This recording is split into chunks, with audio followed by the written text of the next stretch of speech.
Pertama kali saya ketemu Bapak Haji Peli itu Iya.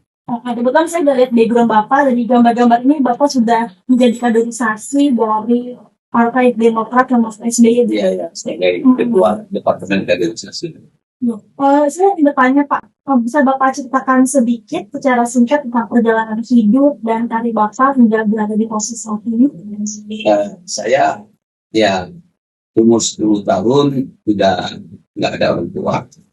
Saya punya saudara, karena saya nomor 2, yang tuanya perempuan. Yang saya sudah itu adik-adik saya semua. Jadi bapak saya meninggal, saya umur 10 tahun. Itulah yang saya ikuti secara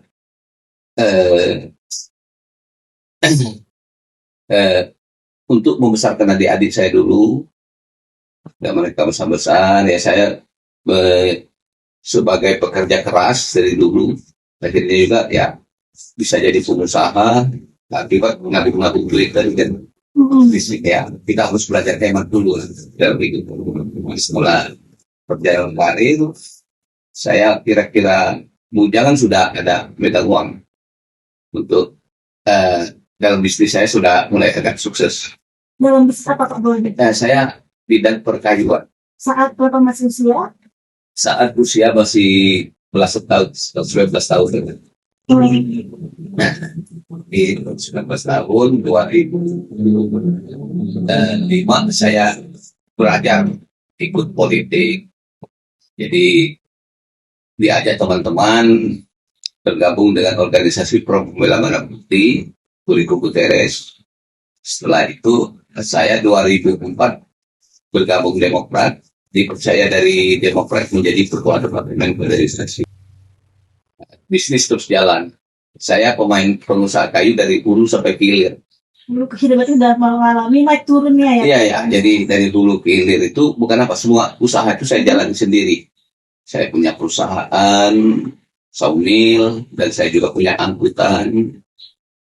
Berarti ini Pak, apa yang menjadi motivasi utama Bapak dalam terjun ke dunia politik ya saat itu? Karena Bapak backgroundnya sebenarnya pengusaha ya? Iya. Kemudian Bapak terjun ke parpol.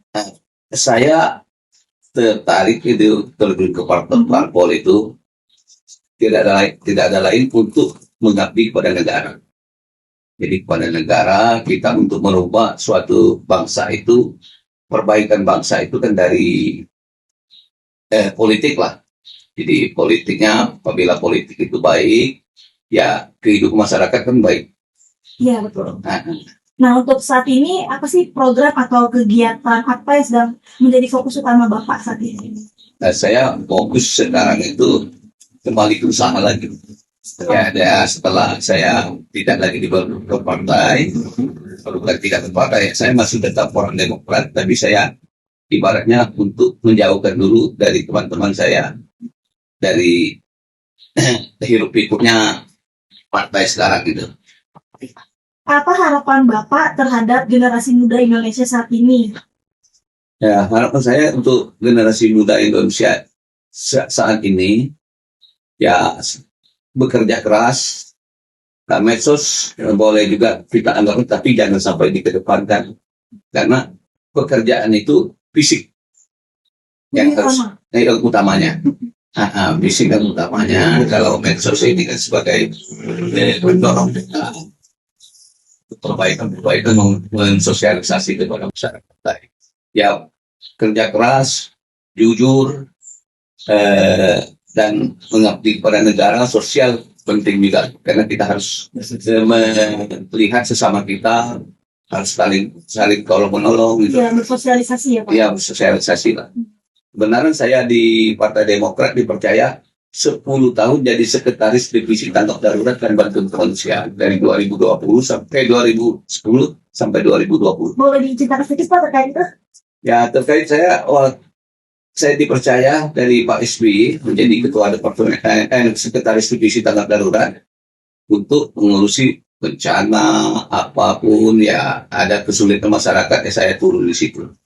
Kayak seperti gempa bumi di Aceh, di mana itu saya turun, walaupun saya waktu itu bukan jabatan saya ketua kaderisasi, tapi saya tetap turun ke sana, ke sosialnya, Kayak gempa, gunung meletus di mana-mana itu, Papua, longsor itu saya turun terus. Jadi Pak, ini terakhir pandangan Bapak terhadap peran media independen ya kan terhadap bangsa ini gimana? Ya, itu penting sekali.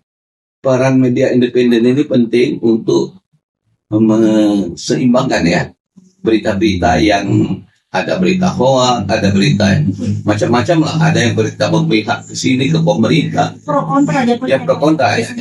Jadi media ini yang perlu kita ibaratnya utamakan untuk mensosialisasikan supaya masyarakat lebih mengerti.